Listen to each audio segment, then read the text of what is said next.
Avec vous sur Sud Radio pour le 10h midi, avec aujourd'hui pour commenter l'actualité Jean-Luc Benamias. Bonjour Jean-Luc, vous êtes à Marseille, membre du Conseil économique, social et environnemental. Avec vous également François Coq, enseignant essayiste. Vous avez publié L'impératif démocratique. Bonjour à vous. Jérôme Ripoul, bonjour, directeur associé de l'agence Confluence. Et vous êtes coprésident d'Opinion Valais. Et Sophie de Menton, chef d'entreprise et présidente du mouvement éthique. Bonjour à vous. Alors évidemment, mais l'actualité, c'est ce nouveau Premier ministre, Jean Castex. Qu'en pensez-vous? Qu'attendez-vous de ce remaniement? Emmanuel Macron veut dessiner un nouveau chemin. Est-ce que c'est un changement de cap? Est-ce que ce sera toujours le même cap? On va connaître la composition du gouvernement en fin de matinée, peut-être même pendant l'émission. On va parler de tout ça avec vous. 0826 300 300. Commençons par vos coups de cœur, vos coups de gueule, ce qui a retenu votre attention aux uns et aux autres. Je vais peut-être commencer. Écoutez.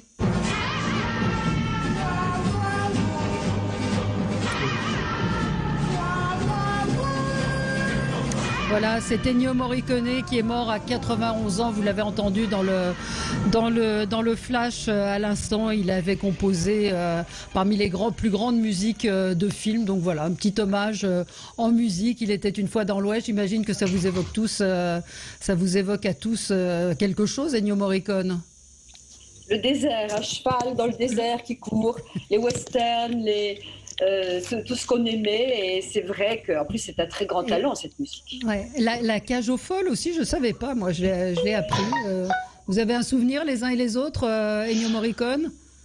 Surtout au-delà des musiques de films qu'on retient bien évidemment et qu'on a tous en tête, Ennio Morricone c'était aussi un très grand compositeur et un très grand musicien qui avait beaucoup impliqué dans le monde de la musique sur des aspects expérimentaux, électroniques, instrumentaux. Donc c'était un vrai talent et les hommages qui lui sont rendus aujourd'hui sont largement mérités. Et on avait la chance de pouvoir l'entendre en concert symphonique et c'était assez impressionnant. Malheureusement, moi j'avais réservé une fois, il avait annulé et c'est un grand regret parce que c'est un compositeur assez exceptionnel. Et il y a des choses effectivement assez loufoques comme La Cage aux folles, mais il y a aussi Le Professionnel et d'autres films qui restent absolument, Le Professionnel, il y a des musiques assez incroyables. Jean-Luc, le mélange musique et cinéma a été rénové par Ennio Morricone. C'est quasiment bon, je veux pas parler des autres films où il y avait beaucoup de musique classique qui était évidemment mise en film, mais là vraiment on peut y aller parce qu'il n'y a pas que des westerns si vous regardez bien, il y a aussi d'autres films.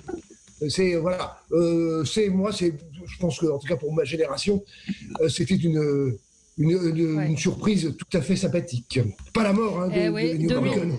Non, Dominique nous dit le temps du vrai cinéma avec des musiques magnifiques. C'est vrai que ça a apporté beaucoup aux images de ce cinéma. Allez, on va passer à vos coups de cœur et vos coups de gueule, ou en tout cas ce qui a retenu. Parfois, ce sont juste des choses qui vous ont qui ont retenu l'attention. François Coq, c'est à propos de ce rapport des pompiers de Paris. Oui, c'est le rapport de la Fédération nationale des pompiers, oui, mais c'était dans le Parisien hier. Voilà, exactement.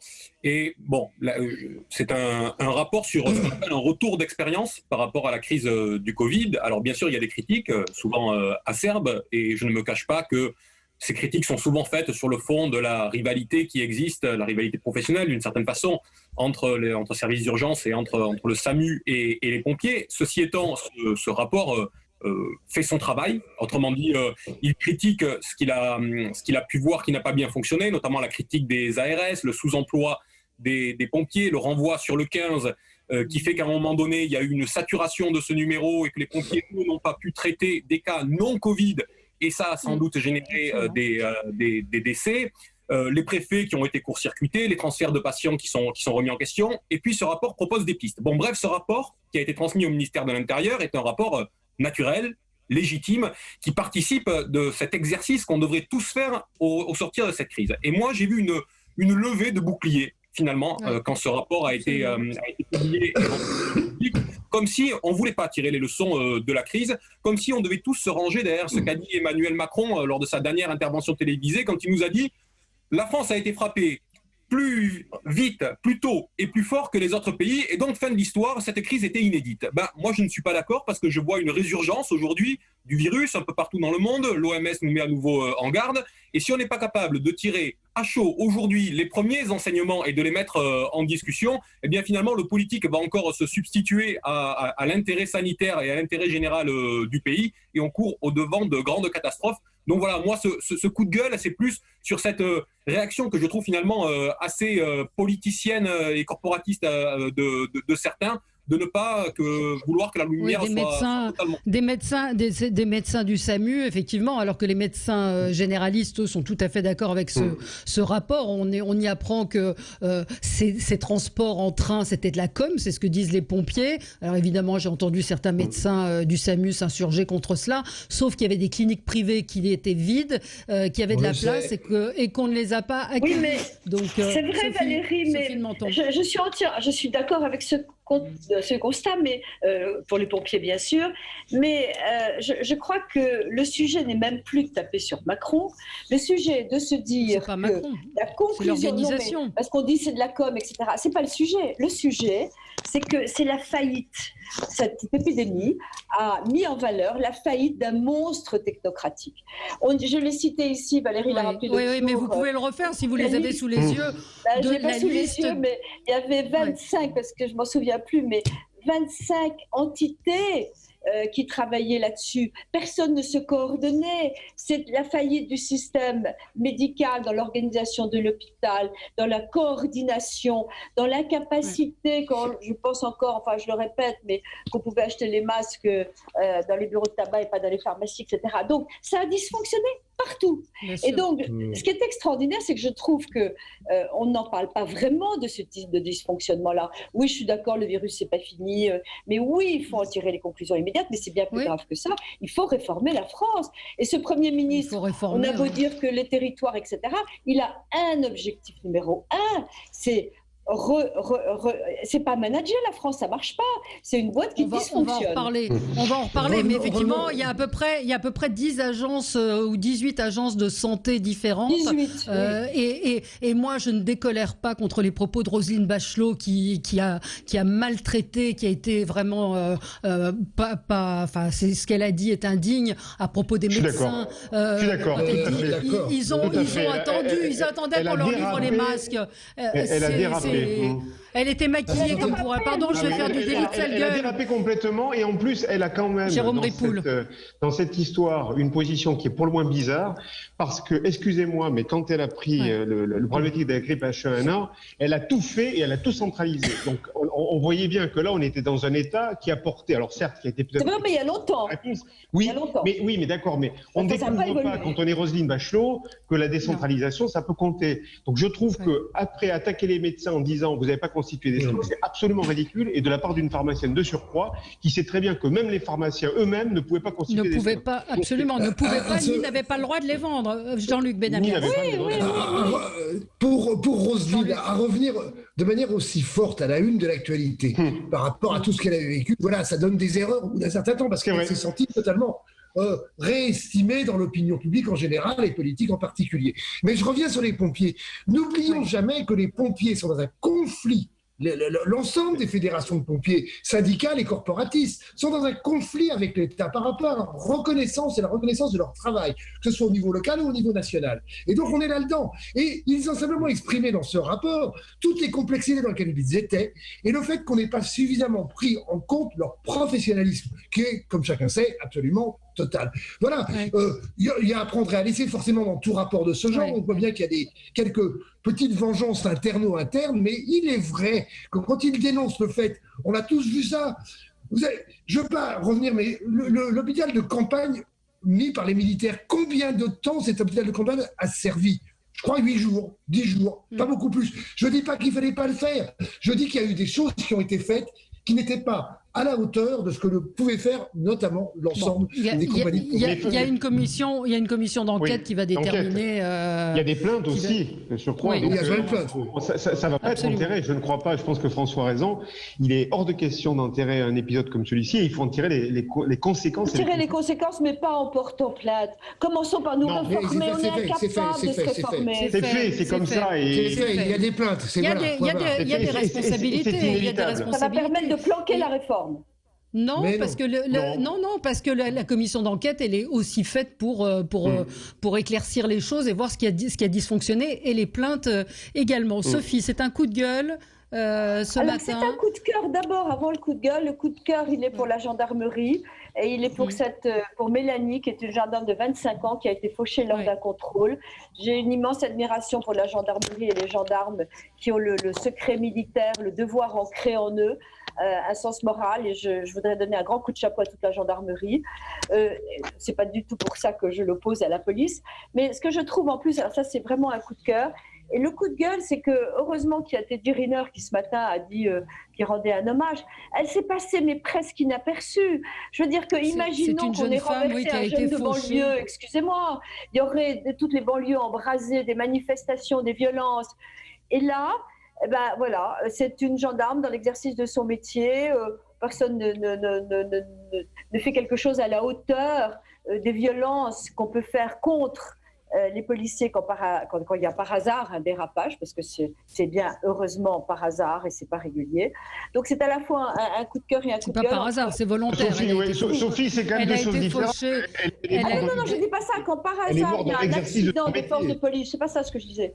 Je disais que quand les forces de police. Oui, enfin, elle a été assassinée, pardon. Les forces de police font face à des délinquants. Voilà. En plus, elle a été assassinée. Là, très clairement, elle a été assassinée. Enfin, très clairement. Non, mais absolument. Ce que je veux dire, c'est la différence de traitement de l'information est honteuse. Pourquoi ? Mais je pense que je pense que vous faites une comparaison qui est pas la bonne. Il y a une gendarme qui est dans l'exercice de son métier. On sait que les gendarmes et les forces de l'ordre font face à des gens qui sont dangereux. On est d'accord. Elle est morte dans l'exercice de son métier. C'est une représentante de l'État et elle a droit à toute notre estime et à tout notre soutien.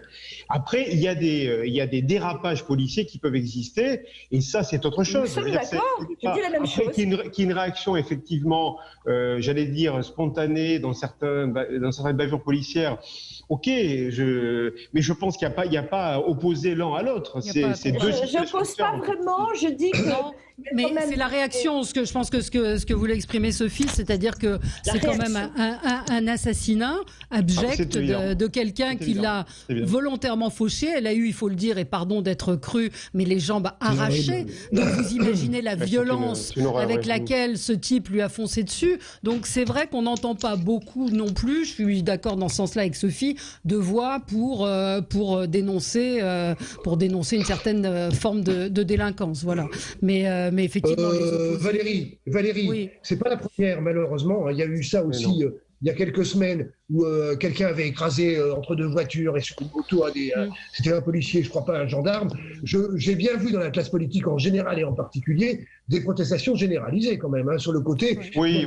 Sur les réseaux aussi, il y a me semble-t-il, quand même par rapport à cela, parce que c'est atroce, c'est horrible, tout le monde est d'accord, c'est ignoble. Il y a des fous sur Terre et on voulà encore un. Voilà, il y a des malades. Allez, on se retrouve dans un instant et on continue à commenter l'actualité. On a beaucoup commenté, mais on continuera. Je n'oubliez pas ceux qui n'ont pas encore donné leur coup de gueule. À tout de suite. De retour avec vous sur Sud Radio jusqu'à midi. Vous retrouverez ensuite André Berkoff, Jean-Luc Benamias. Vous ne nous étonnez pas avec le sujet qui a retenu votre attention. C'est Marseille et l'élection, évidemment, enfin pas évidemment, justement, l'élection compliquée de Madame Rubirola. Oui. 40 ans de ferro-godinisme, 40 ans de politique à l'ancienne à Marseille, il n'y a pas eu que du mauvais forcément, mais enfin 40 ans, pour mettre en place à la mairie de Marseille de manière un peu longue, un peu marseillaise, Michel Rubirola, une femme, médecin, qui inconnue au-delà de Marseille. Je trouve ça génial, parce que réellement, changer à un moment donné dans une ville comme Marseille, mais ce n'est pas valable que sur Marseille, une grande partie de l'ancienne classe politique, c'est bien. Et je pense sérieusement qu'il y a de quoi faire, même si Marseille est une ville extrêmement pauvre, et on le verra très vite, et on le sait, par rapport au logement, par rapport aux écoles, il y a des demandes de moyens absolument considérables. Mais voilà, changer de classe politique, des jeunes, des moins jeunes, des gens qui ont de l'expérience, des gens qui n'ont pas d'expérience, je trouve ça, pour une ville comme Marseille, absolument extraordinaire. Donc vous êtes content de cette élection tout le monde peut voir que pour qui j'ai voté, mais ça, il n'y a pas de surprise. Ouais, un petit mot sur cette élection qui a quand même été plus que compliquée avec Samia Ghali en arbitre. Très bonne nouvelle, très bonne nouvelle, effectivement, et en plus avec une Michèle Rubirola qui n'a pas cédé, qui a pas de quand Samia Ghali a semblé vouloir faire du chantage, elle a résisté, et je trouve que c'est un bon signal qu'elle a donné parce qu'elle est arrivée à ses objectifs avec son équipe sans passer par les vieilles recettes politicardes qu'on peut connaître, et c'est tout à son honneur. Moi je lui donne un crédit tout à fait fort, et j'espère qu'elle va changer les choses à Marseille. Moi je trouve assez lamentable justement ce système d'élection politicard dans les grandes villes qui fait que vous pouvez d'ailleurs... Non mais franchement, Paris, etc. Vous pouvez très bien, par exemple, avoir plus de voix que la candidate qui sera maire. Et je trouve... Ah non, c'est elle qui en avait le plus. Hein. Pardon? Oui, on est d'accord. Je ne parle pas de Marseille. Hein. Oui, on est d'accord. Oui. C'est le système politique que je trouve, d'élection que je trouve inadapté, qu'il faut changer. La loi François Coq, sur ce système? Ouais, je pensais sur l'élection de Michèle Rubirola. Mais je suis d'accord avec Sophie de Menton en l'espèce, parce que on a un problème quand même aujourd'hui. Notable, François. Le choix des citoyens peut être remis en question derrière par des jeux, des arbitrages d'appareils. Je crois que le spectacle qui a été donné samedi à Marseille ne grandit pas les pratiques démocratiques. Très honnêtement, remettre l'arbitrage de ce vote dans les mains de Samia Ghali, dont on connaît tout l'arribisme politique et toutes les pratiques qui sont les siennes, ça veut dire qu'à un moment, les citoyennes et les citoyens ont été en partie dessaisis de ce vote. Alors moi, je suis content du résultat qui est celui qui a été obtenu, mais je ne suis pas content de la manière dont ça s'est passé, parce que les citoyens ont été boués à un moment donné de celles et ceux pour qui ils ont d'abord voté. Et ça peut conduire très loin, ça peut conduire jusqu'à ce qu'on a vu beaucoup plus au nord, à Vitry-sur-Seine, en région parisienne, où au sein d'une même liste, il y a eu un candidat qui s'est présenté contre celui qui devait être élu maire et pour qui les gens avaient voté, et qui a conduit donc à l'élection. Ce n'était pas a priori prévu pour ça. Donc il y a un problème aujourd'hui dans ce système, et je crois que si on veut continuer à faire déserter les gens de la vie démocratique, il y avait déjà... Absolument. Oui, je fais juste une remarque. Hein. Le système que vous évoquez, c'est vraiment particulier à Paris, Lyon, Marseille, et c'est effectivement, Jean-Luc le rappelait, c'est Gaston Defferre qui a mis cette loi en place. Et donc le système de Ferro-Godiniste, effectivement, il est là. Et puis deuxièmement, il peut y avoir cet épisode que vous évoquez en région parisienne, mais c'est exceptionnel que dans une liste qui vient d'être élue avec un représentant de tête de file, on le switch. Donc j'allais dire, c'est quand même pas courant. Hein. C'est exceptionnel. De plus en plus.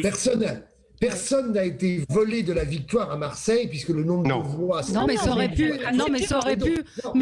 se produire. Ça aurait pu se produire, Jean-Luc. Bien sûr que si. Non, pas dans les cas d'école. Vous pouvez regarder tous les cas d'école. Il y aurait eu une grande crise politique sur Marseille. Ça aurait été une fois de plus.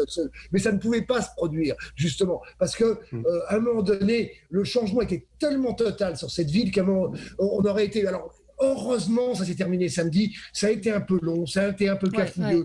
Il y a évidemment, comme le dit François, des choses qui sont très politiciennes. D'ailleurs, tout ça, c'est une évidence. Mais je crois que tout le monde s'y retrouve. Bon, maintenant, il faut qu'ils se mettent au boulot. Et ça va pas être facile. On va parler de notre nouveau Premier ministre, et vous allez commencer dans un instant, Jérôme Ripoul. Moi, je voulais juste me dire qu'on va sûrement s'amuser avec le maire de Grenoble, qui était déjà là, Éric Piolle, et relever cette petite phrase à propos de la 5G. Il a dit: la 5G, c'est pour regarder du porno sur votre téléphone, même quand vous êtes dans l'ascenseur en HD. Voilà à quoi se résume la 5G pour le maire de Grenoble. Donc je pense que ça nous promet des choses plutôt amusantes. Vous l'aviez vu passer, cette phrase ? Non. Non, je l'avais pas vu. Voilà. Mais c'est vrai que c'est plutôt l'art de faire parler de lui que de résoudre un problème en disant ça. Mais bon. Sur la 5G. Alors allez-y, Jérôme Ripoul. Donc, oui, alors moi j'ai un coup de gueule qui ne vous étonnera pas vu mon accent et un coup de gueule que j'ai plaisir en plus à faire passer sur Sud Radio, parce que Sud Radio c'est aussi la radio des accents.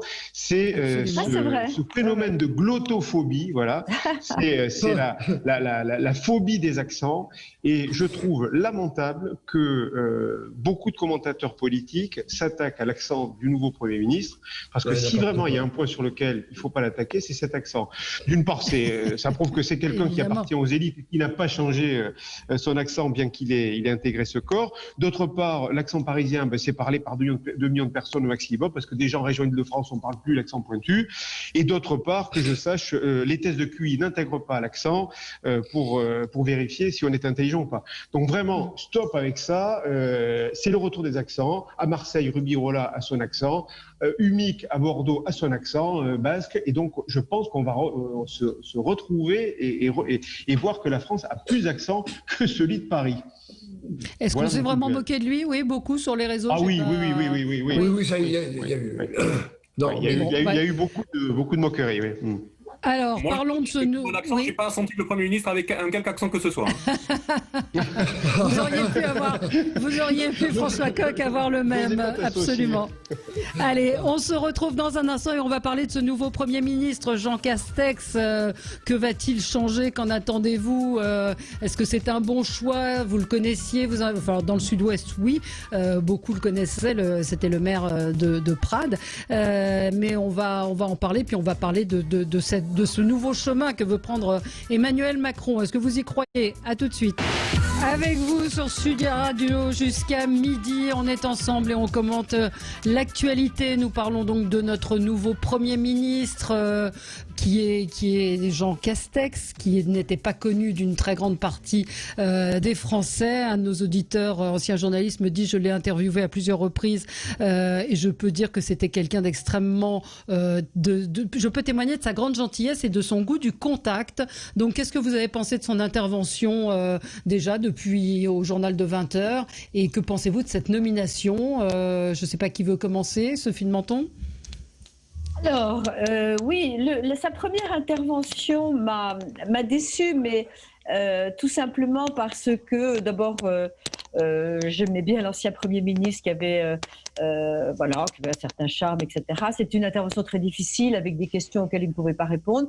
Donc j'étais un peu déçue, mais ça ne veut rien dire. C'est à titre personnel, ce n'est pas un jugement politique. En revanche, j'ai été satisfaite que sa première visite, sa premier déplacement, la première chose qu'il ait faite, c'est visiter une entreprise. Et en plus, une PME. J'ai trouvé ça symbolique. J'ai été également satisfaite qu'il se rende dans un commissariat hier soir après avoir vu le président de la République. J'ai l'impression que c'est un type qui est parti sur des chapeaux de roue. Donc je vous donne que des impressions parce que je ne peux pas juger. J'ai un peu été directement en contact avec lui au moment du déconfinement auparavant pour essayer de faire accélérer les choses. Voilà. Ouais. Donc c'est un peu... ça peut être une bonne surprise. En même temps, c'est vrai qu'on a eu un peu l'impression que le président de la République avait choisi un très bon directeur de cabinet parce qu'il n'était pas connu, etc. Ça a l'air réfléchi d'un point de vue politique parce qu'on l'a dit, même l'accent, c'est signifiant. Ça veut peut-être dire qu'on va redonner du pouvoir au territoire. C'est un organisateur, donc c'est un type qui sait faire. Et il est politique sans lettres, il a prononcé des mots qui plaisent à tous les Français, les valeurs, l'autorité, le respect. Sophie, je vous interromps parce qu'il y a un petit bruit chez vous, donc on va essayer de régler ça. Chez moi. C'est le collier, Sophie. Mon Dieu, quelle horreur. Voilà. Heureusement que Jérôme Ripoul est bien vu, Jérôme. Ah oui, je suis attentif à la prestation de Sophie. Alors, Jérôme. Oui, alors, moi, je vais être d'une grande franchise avec vous. Je connais Jean Castex, il est de mon département et c'est quelqu'un avec lequel j'ai de bonnes relations, même si on ne partage pas toutes les idées politiques. C'est quelqu'un qui, dans notre département, a fait un travail de terrain extrêmement fort, qui est assez peu politisé, je dirais. C'est-à-dire il s'est défini comme gaulliste social. Oui. Il y a aussi chez lui, il est du Gers, il y a aussi peut-être chez lui un peu de courant radical socialisme, mais pas de mollesse. Ça ne sera pas un collaborateur. Je pense qu'il y a quelqu'un qui a des convictions très très fortes et qui, sans se heurter au président de la République, parce qu'il y a quand même une prééminence, va avoir des idées marquées, et notamment sur le social. C'est quand même quelqu'un qui a fait toute sa carrière dans la haute fonction publique et qui connaît bien le secteur de la santé, où il y a beaucoup de choses à faire. Et moi, je l'attends sur ce secteur-là. Et puis sur la décentralisation. Oui, ça c'est clair. Il faut qu'il soit très présent sur les deux choses, Valérie. Oui, Jean-Luc Benamias. La première, c'est qu'il est déjà mis de côté dès sa première prise de parole. Il dit « je vais m'exprimer devant l'Assemblée nationale ». Et le président de la République lui dit « non, tu parleras après moi », qui n'est pas génial vraiment comme démarrage. Deuxième chose, moi je veux bien qu'on se réfère au gaullisme, au social, mais à qui parle-t-on ? Je suis d'accord. Je sais ce que c'est que le gaullisme social. Je me rappelle Jacques Chaban-Delmas, c'est bon, tout va bien. Mais combien on est en France les moins de 50 ans par rapport à ça. Donc voilà. Alors après, tout le monde le dit, j'ai entendu, moi je ne le connais pas, Jean Castex, mais tout le monde le dit, il s'occupait des Jeux Olympiques de 2024, il s'occupait de ceci et de cela. Une grande partie des gens disent homme charmant qui sait écouter. Sauf dans les professions de santé, ça ne vous a pas échappé non plus. Ou par rapport au panel de la santé. Patrick, je termine. Donc on verra. Mais le plus important de ce que je... Pardon. Oui. Je te laisse parler, vas-y. Pelou a été... Laissez terminer. Je dis, le plus important, c'est vraiment... Patrick Pelou n'est pas forcément une référence dans le monde de la santé. Hein, donc, mais il est très critique. Il n'y a pas que Patrick Pelou qui a dit ça. Donc je termine en disant, le plus important, c'est qu'effectivement, on a encore un Premier ministre dans cette fin de Ve République qui est mis de côté à chaque fois, parce que c'est le président qui décide de tout. Mais effectivement, c'est la principale critique qui a été faite à propos de Jean Castex, de dire qu'il serait un collaborateur. Il a répondu « Quand vous aurez appris à me connaître, vous verrez que ma personnalité n'est pas soluble dans le terme collaborateur. » Voilà, et un des membres du gouvernement a dit « Ce n'est pas un souple, il ne faut pas se laisser avoir par ses rondeurs méridionales. » François Coq, vous en pensez quoi ? La nomination de Jean Castex est à la fois risquée, idéologique et politicienne. D'abord, elle est risquée parce que c'était le monsieur déconfinement, comme on a dit.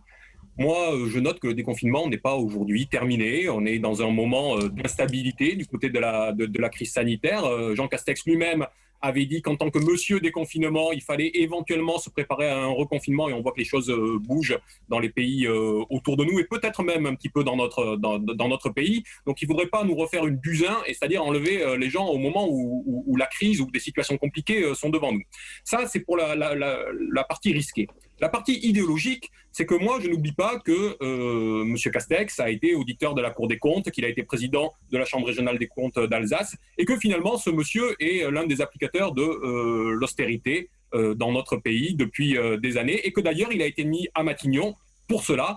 Et il n'y a qu'à voir quelle est sa première déclaration lorsqu'il dit qu'il va remettre la question des retraites sur le métier. Et puis, toujours de manière idéologique, M. Castex, sur la question de la santé que nous évoquions il y a un instant, était directeur de l'hospitalisation et de l'organisation des soins au ministère de la Santé entre 2005 et 2007.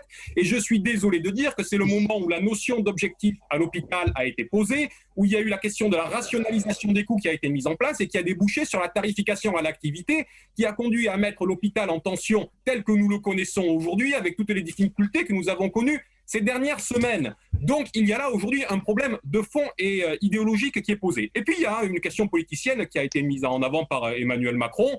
D'abord, Emmanuel Macron continue son OPA sur la droite, très clairement, avec le profil qui est celui de Jean Castex. Et puis, je pense que le fait que Jean Castex soit aussi maire de Prades et issu des Pyrénées-Orientales n'était pas sans plaire au président de la République, qui voit une façon de rejouer par avance pour compléter et pour installer le tableau pour 2022 d'un duel entre lui et son camp et le Rassemblement national. Voilà, je crois qu'on part sur de bien mauvaises bases avec M. Castex. Il a du pain sur la planche, mais je ne suis pas sûr que les décisions qui ont prévalu à sa nomination soient guidées par l'intérêt général et du plus grand nombre. Oui. Bon, ben voilà, comme ça il a un costard. Moi, je pense que le flingué, il a même pas dit 3 mots, que c'est un peu dur. Il y a beaucoup à dire sur l'hôpital et effectivement le moment où on a voulu rationaliser et que ce soit rentable, parce qu'on se trompe indéfiniment. Je pense que il fallait effectivement manager l'administratif et mettre tout l'argent et tout sur les soins et les personnes, ça oui. Et donc quand on parle de rationalisation et de management, on se trompe et je crois qu'il faut faire ça. On le répète, 34% d'administratif à l'hôpital contre 14% en Allemagne. Donc moi j'ai envie d'y croire parce qu'il faut absolument que ce pays sorte de l'ornière. Je n'entends pas en revanche, et je reviendrai là-dessus inlassablement, sur la réforme du pays, cette technostructure qui nous bouffe aussi bien financièrement, qui enlève toute initiative, qui ne fait pas confiance, parce que c'est extraordinaire, on nous dit d'avoir confiance. Non, il faut que le politique fasse confiance à la société civile, qu'il fasse confiance à ceux qui s'y connaissent, aux hôpitaux qui doivent s'organiser, qui doivent faire confiance aux entreprises. Ce n'est pas le cas. Donc j'attends ça avec impatience, mais je n'ai pas du tout envie de le flinguer, j'ai envie d'y croire. Oui. Jérôme Ripoll. Oui, alors moi je reviens sur une chose. Premièrement, sur le côté collaborateur. C'est exactement ce qu'on avait dit quand Édouard Philippe est arrivé. On a dit, il est diaphane, il va être bouffé, etc. Mais pas du tout. Après, maintenant, tu as raison, il y a politiquement, moi je rajouterai un élément, c'est sans doute que le président de la République a cherché à gagner un petit peu de lumière en enlevant à Matignon quelqu'un qui en prenait beaucoup. Mais cela étant, vous trompez pas, c'est pas un demi-caractère que celui de Jean Castex. Deuxièmement, je pense que c'est un homme de paradoxe. C'est un rural et c'est quelqu'un qui est passé par l'ENA. C'est quelqu'un qui est haut fonctionnaire et c'est quelqu'un qui est élu local. Élu local, il a vu la difficulté à faire venir dans une ville de 6 000 habitants des entreprises, à gérer l'associatif, etc. Donc c'est quelqu'un qui est vraiment très au fait des paradoxes. Et c'est quelqu'un, je veux dire, qui n'est pas du tout un idéologue. Ça, c'est un élément très très fort. Sur la réforme des retraites, je pense que c'est un peu le pavé qu'il y avait dans l'ancien chemin d'Emmanuel Macron qui remet dans son nouveau chemin et que c'est un petit peu la feuille de route que lui a donnée Emmanuel Macron. Et que ça, c'est sacrément casse-gueule, c'est vrai. Mais cela étant, est-ce que cette réforme des retraites, on pouvait s'en passer ? Est-ce qu'on peut continuer ? Je ne sais pas quelle forme s'en passer. Je ne sais pas quelle forme elle prendra. Mais ce que je sais, c'est que la repousser, c'est quand même mettre en péril l'intégralité du système. Et à ce titre-là, moi, ça m'inquiète. Après, qu'est-ce qu'il va en faire ? J'en sais rien. S'il reprend les mêmes fondamentaux que ceux de la précédente réforme, pourquoi avoir changé de Premier ministre ? Il a fait l'inverse, en tout cas, de ce que l'opinion publique semblait souhaiter, c'est-à-dire que les gens étaient très attachés à Édouard Philippe. La question est qui est parti ? Ou est-ce que Édouard Philippe est parti parce qu'il ne voulait peut-être pas affronter ce qui va se passer au mois de septembre ? Ou est-ce que c'est le président de la République qui a voulu s'en séparer ? Mais c'est vrai que pourquoi changer Édouard Philippe pour refaire un peu pour garder le même cap finalement ? Je crois qu'il y a des deux. Je crois qu'ils se supportaient difficilement, que c'est vrai que finalement, dans le couple, le libéral était Macron, que c'est Macron qui voulait déconfiner plus vite, que c'est Macron qui voulait faire avancer les choses. Je crois que Édouard Philippe est un très bon communicant, finalement, et qu'on a cru... Moi, j'ai cru un petit peu que c'était autre chose. Or, je crois que c'est aussi, entre guillemets, un technocrate et qu'il n'était pas d'accord. Il s'est accroché à ses 80 km/h. Macron n'était pas d'accord. Donc, c'est plus compliqué que ça. Peut-être que le président lui a demandé d'aller dans ce sens en faisant telle et telle chose et qu'il a dit non. Je crois que c'est un échange. Un Premier ministre de la Ve République, et c'est très intelligent de la part d'Édouard Philippe, faut qu'il s'en aille à temps. Manuel Valls le savait, il aurait dû le faire. Il y a eu les attentats, il ne l'a pas fait parce qu'il était responsable par rapport à ça. Je ne parle pas du reste de Manuel Valls, hein. Je parle de la période. À un moment donné, dans la Ve République, le Premier ministre, il faut qu'il s'en aille. Il a fait, en gros, le job. Pas d'accord, je ne suis pas d'accord avec, mais il a fait le job. Voilà. Moi, je ne tire pas de grandes conclusions. Je suis d'accord. Sur le fait que M. Castex, il n'a pas l'air comme ça, mais tout le monde, je l'ai dit tout à l'heure, je le répète, tous ceux qui ont travaillé avec lui dans la dernière période savent que c'est un homme qui a quelques idées et qui les défend fortement. Après, on verra bien. Moi, je pense que la réforme des retraites, par exemple, que ce soit le MEDEF Force ouvrière ou la CFDT, entre autres, disent tous « Oh, on fait une pause, arrêtons, doucement, la France est suffisamment dans une situation de non-apaisement, on fait une pause ». Je ne sais pas comment Jean Castex va s'en tirer par rapport à ça, mais la pause, pour moi, elle est absolument obligatoire, voire l'annulation, parce que le système des retraites ne va pas si mal que ça, qu'on en rediscute par rapport à un certain nombre de choses, par rapport au financement pour 2030-2040, mais remettre la France dans la rue dès début septembre, il y aura déjà suffisamment d'autres sujets pour pas... On pourrait imaginer quand même que la France n'aille pas dans la rue dès qu'on parle des retraites, ça devient insupportable. Ouais. Non, mais c'est la réalité. Et Jean-Luc, il y a juste un point sur ce que vous venez de dire qui est intéressant, c'est que justement le système ne va... mais qui va à l'encontre de la réalité, c'est que le système ne va pas bien. C'est-à-dire que tout notre système de retraite, je parle de la CNAM, je parle de la Caisse nationale d'assurance vieillesse, je parle du système Agirc-Arrco, etc. Aujourd'hui, il a été impacté directement par la crise.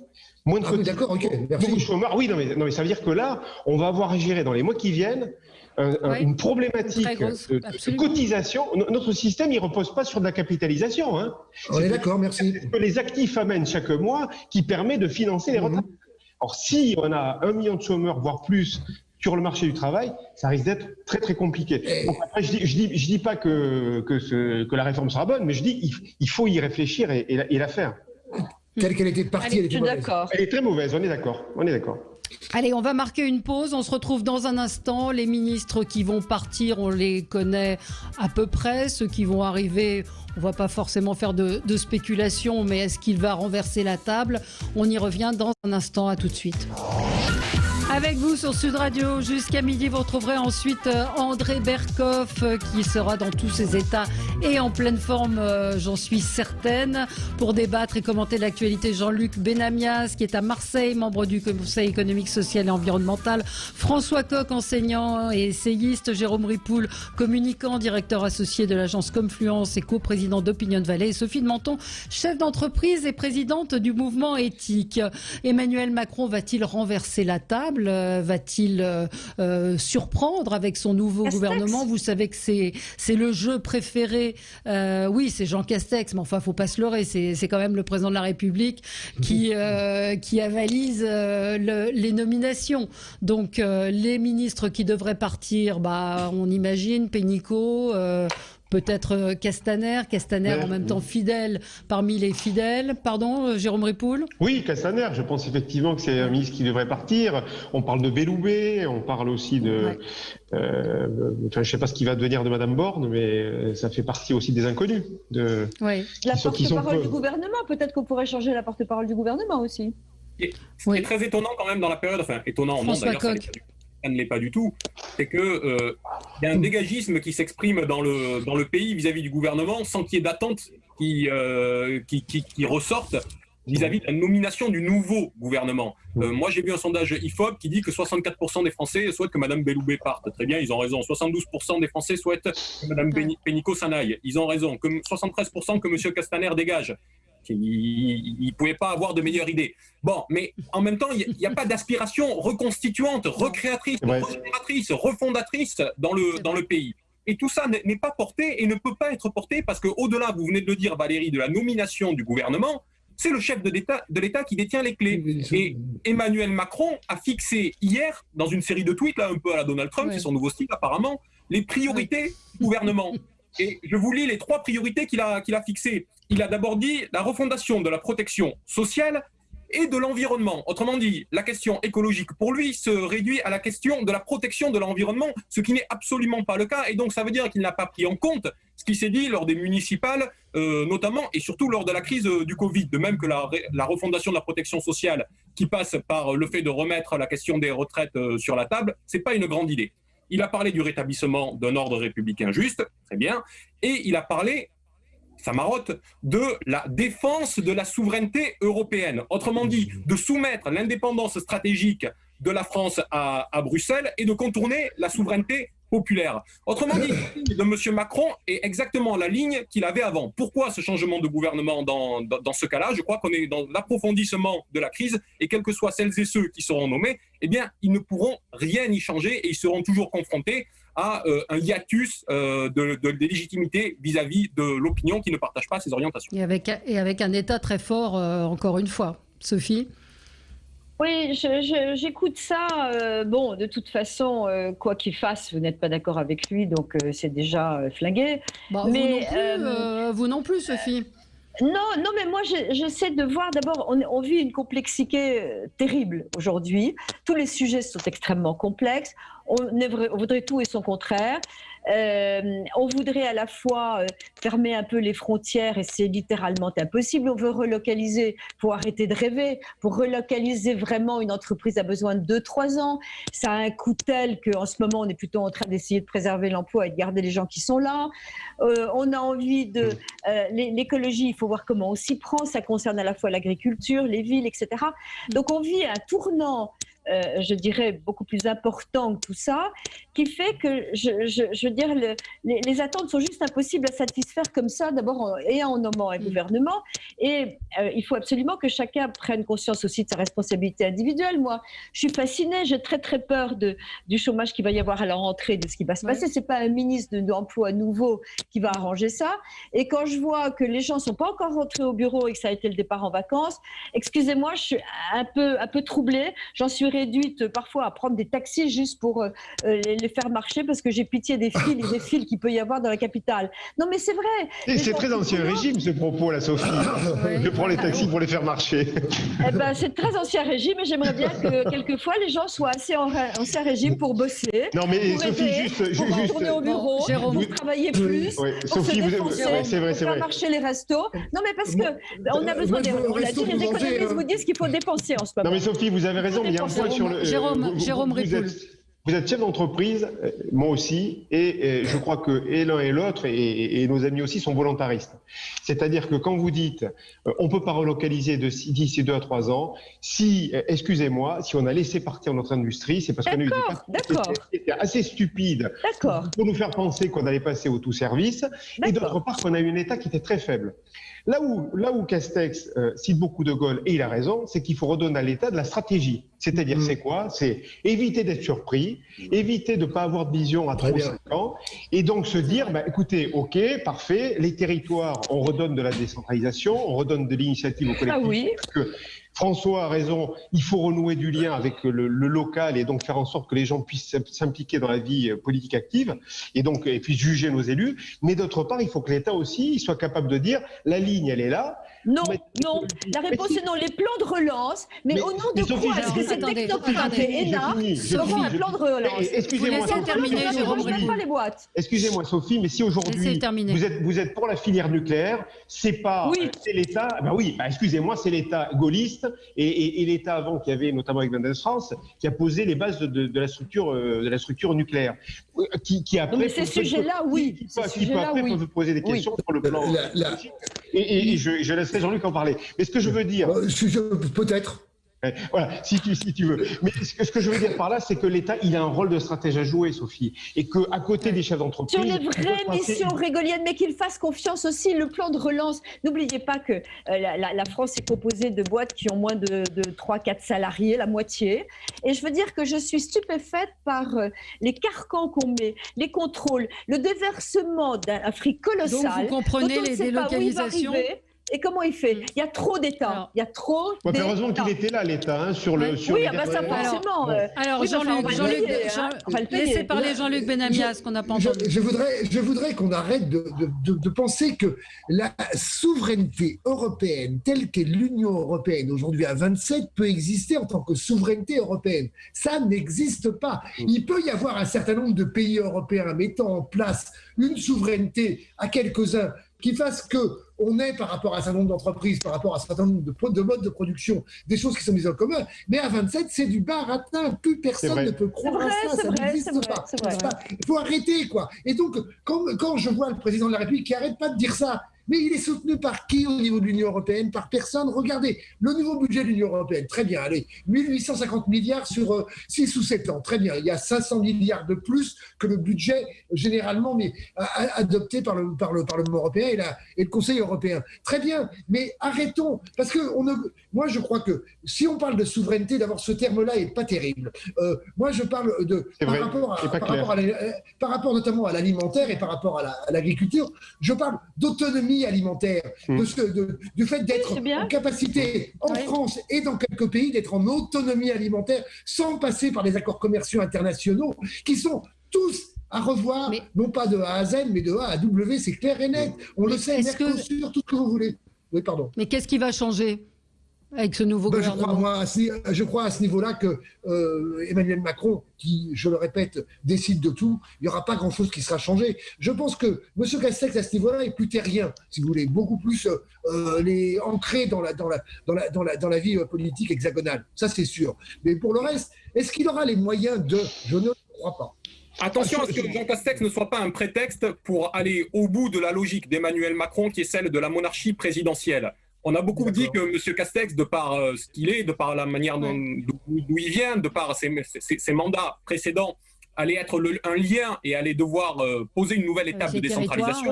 Parce que ce qui est dans les tuyaux aujourd'hui, ça ne vous a pas échappé, c'est le report des régionales et des départementales après les élections présidentielles. Et ça, ce n'est pas une mince affaire. Ce que ça signifie, c'est que l'élection présidentielle ne se contenterait pas de définir en elle-même la définition de l'Assemblée nationale, qui est placée derrière depuis l'inversion du calendrier électoral, mais que les résultats des départementales et des régionales découleraient directement du résultat de l'élection présidentielle si les départementales et les régionales étaient placées après la présidentielle. Autrement dit, l'élection présidentielle définirait à tous les niveaux, dans tout le territoire, la couleur politique et l'orientation politique. C'est un régime, la 5e République, c'est un régime extrêmement pyramidal qui est extrêmement dangereux. Et Madame de Monton, si vous réclamez de l'ancien régime, eh bien nous y reviendrions tout droit.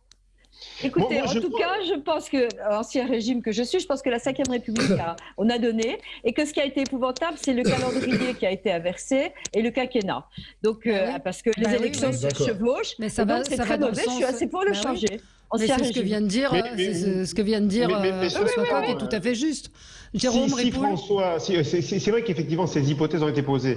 Et si on décalait les élections régionales et autres, je pense qu'il y aurait un vrai problème là.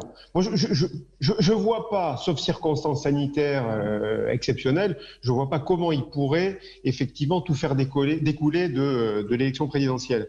Mais en même temps, pour revenir sur un sujet que vous avez abordé, la souveraineté, moi je ne sais pas de quelle souveraineté il parle.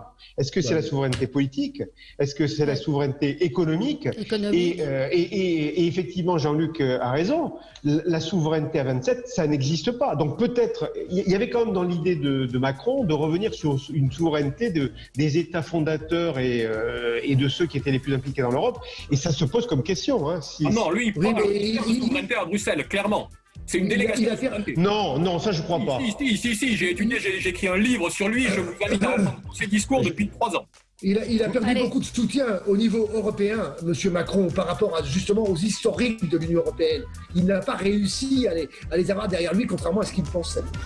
Allez, c'est fini pour aujourd'hui. On attend la nomination donc du gouvernement, nouveau gouvernement en fin de matinée. Donc ça ne saurait tarder. Donc nous aurons de quoi commenter demain. À suivre André Berkoff qui, à mon avis, va revenir également sur ce sujet. Très bonne journée à vous et à demain.